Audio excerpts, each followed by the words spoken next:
يا رحيم يا رب، يا سميع يا رب، يا بصير يا رب، يا قدير يا رب، يا غفور يا رب، يا رحيم يا رب، يا سميع يا رب، يا بصير. Assalamu alaikum wa rahmatullahi wa barakatuh. It's your brother Amir Junaid Muhadith, formerly known as Loon from Bad Boy Records.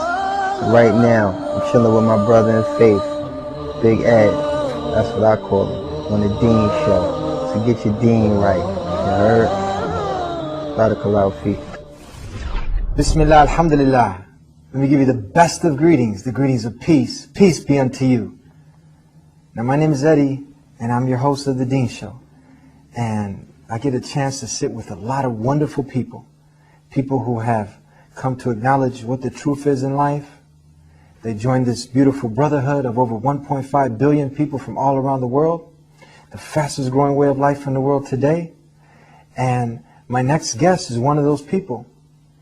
Now, he's a unique individual. He's my brother and your brother.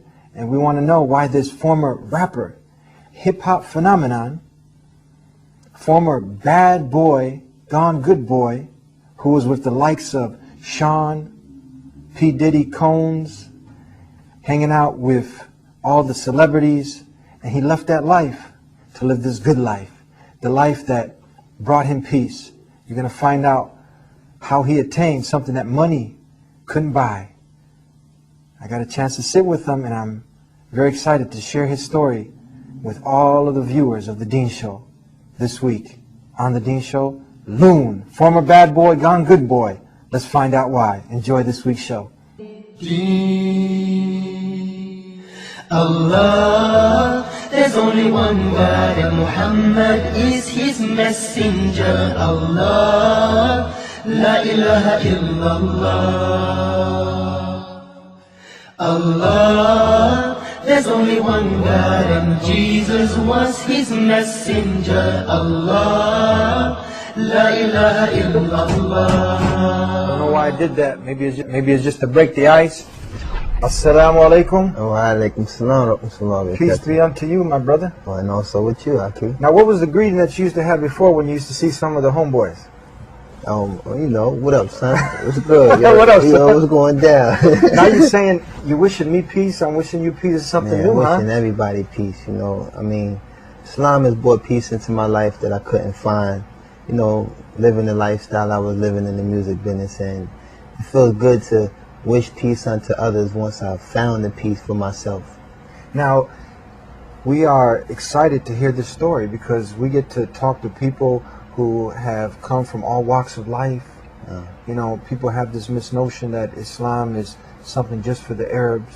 Yeah. But when they see an American who used to be or someone who is an icon, people are looking up to you. You're singing with P. Diddy and the Bad Boy Crew. Is that what they're called? Yeah. Bad Boy Records, Bad Boy Entertainment, you know, P. Diddy, Sean Combs, Sean John, you know, I ran with an entrepreneur. I ran with an icon in the music business, and I was exposed to so many things in such a short period of time. The success of the records that I did with Puff, you know, propelled to be in, you know, audiences all around the world. It wasn't a country that I couldn't go to that a person couldn't identify with who I was, or the songs I created, or the records I partaked in. And you know, it's just an overwhelming feeling to be embraced by such a vast audience.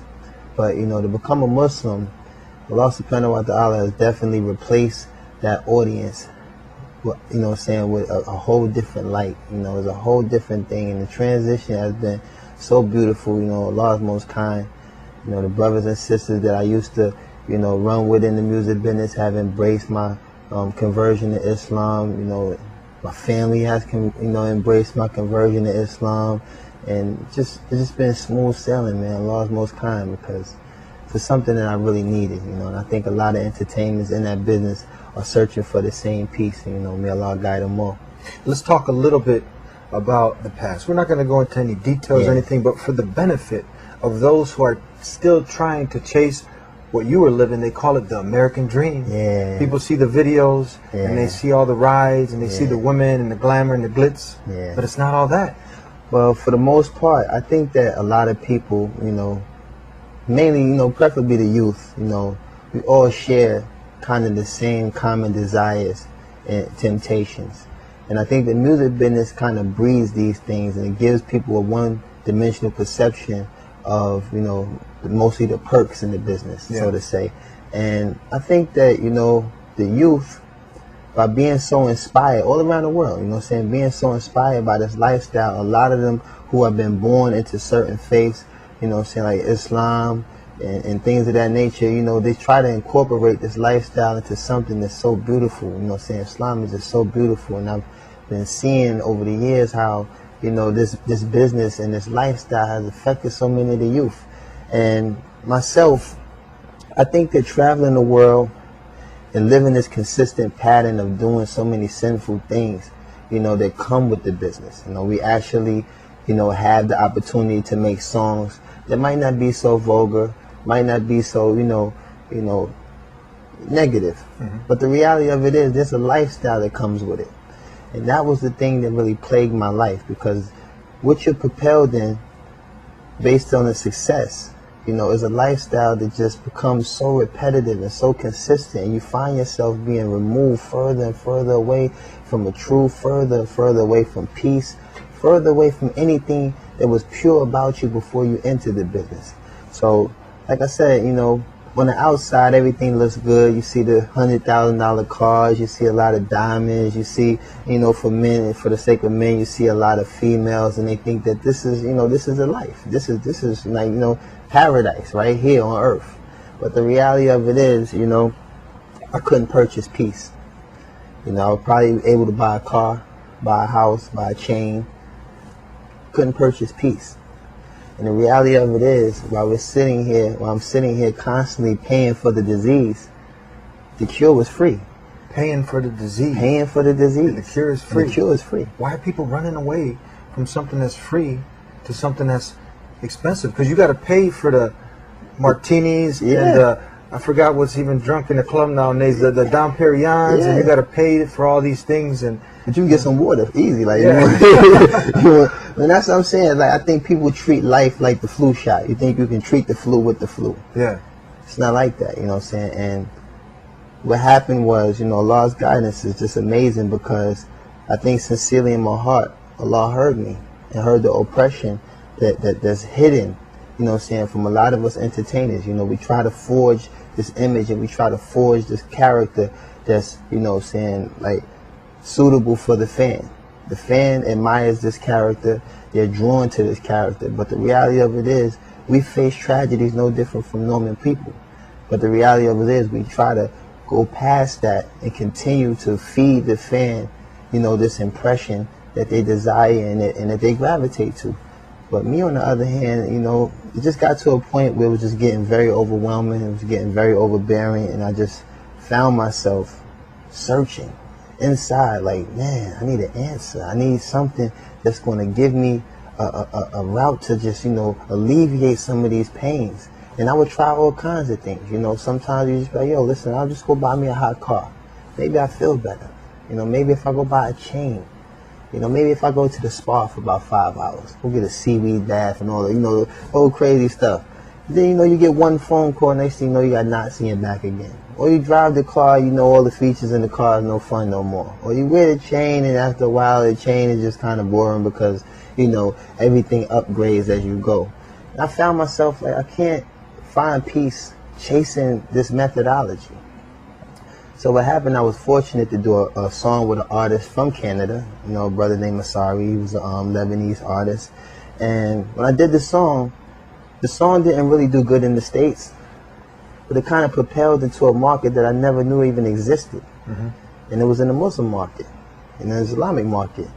And what happened was I got, called to do shows in like Muscat, Oman, Dubai, Abu Dhabi, and things of this nature. Even I performed in Kazakhstan. I performed in a lot of countries, even in West Africa. And I found myself running to Islam, keep running into Islam. And once you get past the whole little butterflies and the things that come with the, the entertainment aspect, I started to get drawn to other things that came with my journey. And that was like the adhan being called. The adhan being called in the city, like, just rang through the whole city. everybody would just stop. You could hear people breathing. This is a song that I heard that was more beautiful than any song I've ever wrote in my life. That's the Muslim call to prayer. The Muslim call to prayer, you know. Yeah. And then, like I said, at some point you find yourself trying to shop between Dhuhr and Asr. Everyone's taking the sun in that. You know, I come from New York City. Everything is 24 hours. I've never seen anybody shut down in midday. You know what I'm saying? And all this is for the sake of Allah. All this is for the sake of God. And it's like, this was so consistent. You know, every place I went, I just seen this whole consistent practice of worshiping the one true God. And this was something that I was looking for. This is something I wanted to be a part of, because there's a lot of inconsistency the way people practice and worship, you know what I'm saying, God. And what I saw in the Muslim was very consistent. And I just couldn't, you know, I couldn't tear myself away from it. After a while, I started to see and study, ask questions. I would go to certain bookstores, buy books, and just found myself getting more and more drawn to trying to learn this culture, learn this lifestyle, and learn this religion. So while I was in the UAE, I found myself, you know, pretty much, you know, at the last leg of this whole party thing. And, you know, I actually seen the sunrise while I was in Abu Dhabi, and I was staying at the Emirates Palace. And I watched the sunrise, and I'm looking at the Arabian Sea, and I'm just saying to myself, like, this is just beautiful, man. This is just beautiful. And it's like all the misconceptions that you see in the media about the Muslim, you know, all of these things were quickly getting dispelled, you know. And I started seeing, like, maybe the media is only, you know, establishing 3% of Islam. Because everywhere I'm going, I'm seeing just the exact opposite. I'm seeing streets you can eat off. I'm seeing people whose hospitality is just amazing. Everywhere you go, someone's offering you tea, someone's offering you dates, someone's offering you help. You know, people that are very less fortunate than the people I used to hang with. I'm hanging with multimillionaires. They got yachts, you know what I'm saying, mansions, penthouses, and things of this nature. And it's hard to even extract a cold soda from them. You know, and then to be around people who really didn't have much, were always willing to give, you know, and want nothing in return, you know, because they feel that their blessings come from Allah. And that's a concept that I could incorporate in my life, because I was a giving person. I was a person that overasserted myself for the sake of success, for the sake of bringing success to other people, for the sake of helping other people find success. But the benefit at the time, I was looking for the return to come from the people I was helping. But then I learned that that's not where I'm supposed to be looking. I'm supposed to seek refuge in the one that created me. So I found myself, you know, being engulfed by this concept and just being overwhelmed and just, man, blown away. And I say, you know, I want to be a Muslim. Now, did you have any exposure to any other religions, anything else that you looked into? Can you talk about this briefly? Well, I was born in a Christian household. You know, my grandmother, she sung in the United Negro College Fund Choir for about 40 years. I used to spend maybe 6-7 days a week in the church. And, you know, I was heavily active in, you know, in Christian activity, you know, saying Bible studies. I played the piano. I played the bells. I was an usher. I did everything that you could possibly do in the infrastructure of, you know, the Baptist church. And, you know, I just started to notice a lot of, you know, inconsistencies, you know, people who say they're of God doing things that are not of God. And it's not that, you know, because even in Islam, you're not supposed to judge the Muslim, you know, judge Islam by the Muslim. Yeah. So I'm not saying that I was judging the Christian by, you know, but the reality of it was so repetitive, the inconsistencies and how things were practiced and how things were done. And I really started to ask questions, you know, because you have people that, you know, believe that Jesus is God. And I used to ask myself as a child, how is Jesus God if he prays? Who's he praying to? And it's just certain little questions that I wanted answers for that I couldn't find within the infrastructure. It's a good question. Who was he praying to? That's what you're saying? Yeah, exactly. Like these are like common sense questions. These are not something that really take rocket science. Yeah. And, you know, and even like with Adam and Eve, I'm like, how are we held accountable for the sins of two, like the first, you know, man and woman created? Like, how am I, like, why am I to blame? I never met Adam. I never met Eve. Why would I be held accountable? That would make God unjust. You know, when we know that God is so merciful and God is the most just. So these are just little questions that I kept, you know, wanting answers for, and I couldn't find it within the infrastructure. It was always like a brush off, a shutdown, and it's like, you know, if I can't find the answers, you know, in the faith that I'm practicing, maybe I need to outsource, you know. And I found myself searching, not really looking for Islam, but you know, I love my family, you know, they still, you know, they still definitely practice Christian faith, and it hasn't changed my relationship with none of the people that I love. But the reality is, I found something for me, and the peace that I found, I try to share. You know, I'm very patient with the people I love, and you know, Islam is not something that you force upon somebody, because it wasn't forced on me.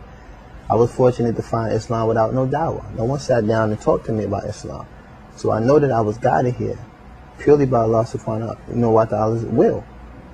I found Islam, you know, and you know, coming out of the Christian life was definitely a big transition.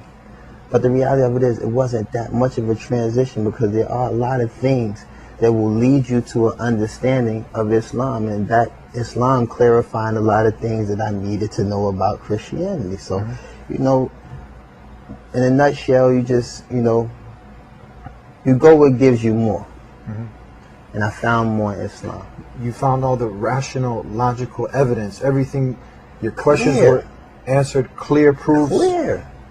Clear. No ambiguity. Everything is straightforward.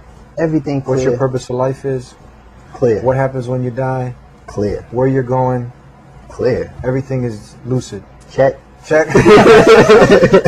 You know what I'm saying? Tell us now. People want to know, like, okay, you're hanging out with P. Diddy and some of the other rappers. Party is over. Lights are on. Did you ever have one of these conversations like, you know what? This is getting played out, man. Very We've much had so. everything. Very much so. Talk to us. Very much so. I would say, you know, you find yourself, in like in my case, you know, being that I targeted the females as an audience. And at the time, you know, I have a lot of women in my family, so I have a lot of respect for women. So the most righteous effort that I found myself trying to achieve was not glorifying the harsh realities that, you know, plagued me in my neighborhood. I'm born and raised in Harlem, and it's like, I didn't elaborate on those things. I chose to exercise a more brighter side of myself, and that was like, you know, talking about things that revolve around relationships with females and basically the desires of most men at the time when I was in my state of ignorance, you know, trying to find a girl, trying to find, you know, companionship and things of this nature, without the whole slander and vulgar stuff that, you know, are drawn towards women. So at the time, that was like my most righteous attempt. But what happened is, I started to get women that would submit to my success. And after a while, I found myself losing the respect that I have for all the women in my life and all the women in my family, based on the way how women would submit themselves. You know, this is not, you know, someone that's saying you need to talk to my father first or come meet the family. These are women that are just skipping A, B, and going straight to C. So I'm like, wow, is this what comes with this? Because it was a time I was really searching for a girl. I really wanted companionship. And what I found was just an obsession with my success. Is that where the song came in, I Need a Girl? But actually, it stemmed from, you know what I'm saying, just having that experience of searching for a girl. But at the time, Puff had a serious breakup with Jennifer Lopez. And it all just kind of tied in. It was something that was, you know, happening in his life currently, and something that happened in my life before. We put our heads together and we came up with the concept. And let's just flat out get it off our chest. We need a girl. Now you can sing something like, possibly, I Need a Wife. You know, for the brothers, Exactly. when you get them married, because Islam obviously encourages this, to be with a woman, Exactly. but the way that is pleasing to the Creator in marriage. Exactly. And that's what I'm trying to say. I was getting to the point where it's like, the females, you start to realize, hey, after, you know, everything is said and done, you're trying to find the most polite way to remove this, you know, sister out of your life. Because what's done is done, and, you know, everything is cool. But at that point, you start to realize, listen, this is someone's sister. This is someone's daughter. This is someone's mother. So like you said, marriage is very important. It's something that alleviates all these desires. It's something that alleviates all of these actions. And then you can quickly expunge some of the desires of the women that might be, you know, drawn to you. Like, sister, I'm married. That kills a lot, you know what I'm saying? That stops a lot, and it alleviates the harm for both parties. I'm married. I can't condone these type of things. You know I'm married. I know you don't want to deal with a guy that's married. Cool. What advice do you have? Because we know a lot of people that like you said earlier, Islam is clear. All the evidence is there. Yeah. But the desire of wanting success, what we supposedly look at success like the lifestyle that you were living, people paint that as, okay, that's the ultimate success. And people now will have those moments that they dig deep down inside and they know, look, I'm not happy, but they get caught up with the cars, they get caught up with the money, and everyone is going through this. How do you break through that and not submit to your desires, but submit to the one? Exactly. I would say find success in Allah. But the reality of it is, Allah subhanahu wa ta'ala has replaced everything that was in my life that was haram and gave me things that are halal. For instance, my phone used to ring a lot. Nothing but haram. Nothing but issues that dealt with haram. Tell us, we have a lot of non-Muslims watching. You said a couple Arabic words. So they don't have to take an Arabic class. Haram, prohibited. Prohibited, meaning, actually. Yeah, meaning no good. You know what I'm saying? Not allowed. And halal, meaning permissible. Yeah. Meaning that it is allowed. So I would get plenty of phone calls from people who would want to indulge in things that were haram. Now, my phone rings, I find myself giving the brother salams. That peace that we gave. That greeting that we gave each other. Yeah. And not only that, I find myself doing things that are halal. You know what I'm saying? Like talking to people who might be interested in Islam and trying to guide them to a better understanding of what Islam is through my example and through, you know, what was given to me. And also just, you know, eating halal. You know what I'm saying? Eating better. You know, I don't eat food that's, you know, not permissible. I eat food that's halal. You know, stay away from pork, stay away from things, you know. And it's just, Allah gave me the audience that I had before. You know, I still have the same young brothers and sisters that was intrigued by my musical career, and now all of them has embraced me as a brother of Islam. I have more siblings now than I've ever had in my life, you know what I'm saying? And I've been embraced by a brotherhood that surpasses any, like, temporary relationship I might have had with anybody that was in the business with me or anybody that I grew up with in the street. You know, and not to discredit any of my relationships, but the reality of it is Allah has removed a lot of these things that caused me harm and placed me in harm and danger, and now I just live a very free, peaceful life, and I wouldn't give this up for nothing in the world. No money can buy what you have now. No money can buy. Peace and contentment. Like I said, the cure is free. You're paying for the disease. Tell us, have you got a chance to interact with some of the people from Bad Boy Records, Puff Daddy? Have they said, what happened, brother? Have you got a chance to share this wonderful story? I bumped into Puff a couple months ago. Busta Rhymes, who's also a Muslim, Raekwon, who's also a Muslim. And it seemed like a reunion because everyone was there. Jay-Z, Q-Tip, Puff. It just seemed like a reunion. But it was so funny because I stood there for a while. Nobody noticed me because I had grew my beard out. And, you know, I'm just standing in the cut. But when I met Puff, you know, we laugh and chuckle. We have a brotherhood that's still, you know what I'm saying, we have a relationship that's still there, you know what I'm saying. We've done a lot of things together. And I think he was very receptive to what I was, you know, upon. And at the same token, it's always a pleasure to see him. And it's always, you know, a benefit to be around him because, like I said, he's an icon.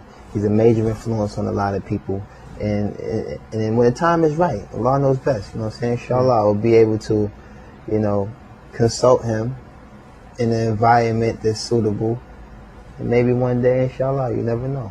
Puff Daddy might become a Muslim. What advice, closing comments, and suggestions for those who are trying to mimic the hip-hop phenomenons and people who are in your position? What advice so they don't go ahead and touch the hot stove? You know how you tell a child, you know, the stove is hot and they just got to go and burn it. So they don't have to go and take a long journey because death can reach you at any time. Definitely. And maybe you don't come back to where you were, you know, to finding that peace. What advice do you have? My advice would be, you know, if you're trying to, you know, incorporate a love for music, just be mindful that there's a lifestyle that comes with the music that kind of like, you know, destroys the whole positive effort of trying to just exercise a love for music. It kind of cancels out. You can't have one without the other. You do the music, you're going to indulge in the lifestyle that comes with the music. And the lifestyle itself is definitely something that you don't want to get involved with because it draws the guts out you. It draws everything that's pure inside you. And it's just something that, you know, removes the peace of mind that you might have had before you came into business. Some people feel like these desires are going to lead them somewhere, but the reality of it is, take my advice, you know, there's going to be a breaking point. There's going to be a point where you're going to find yourself overexerted, exhausted, overworked, and the benefits are not going to add up. So the reality of it is, you know, don't just take my advice, but try to take my advice. For real, it's serious. Brother, thank you very much for being with us here on the Dean Show. Man, pleasure being you. Man, Eddie, he's a good man. Thank you, man. Thank Allah you very much. continue to bless you as He has Ameen. by opening your heart and to this wonderful way of life. And I'd like to Ameen. thank you for being with us on another episode of the Dean Show. Every week we're here trying to help you understand this beautiful way of life. Beautiful. All the messengers of God, they submitted to the one God. Try to strive to live that good, wholesome life. Try to give birth what's already inside of you, that goodness. Bring it out. Ask for the guidance. It's very simple. Yeah. And the truth shall be made clear. Hopefully we'll see you next time here on the Dean Show. Until then, assalamu alaikum. Peace.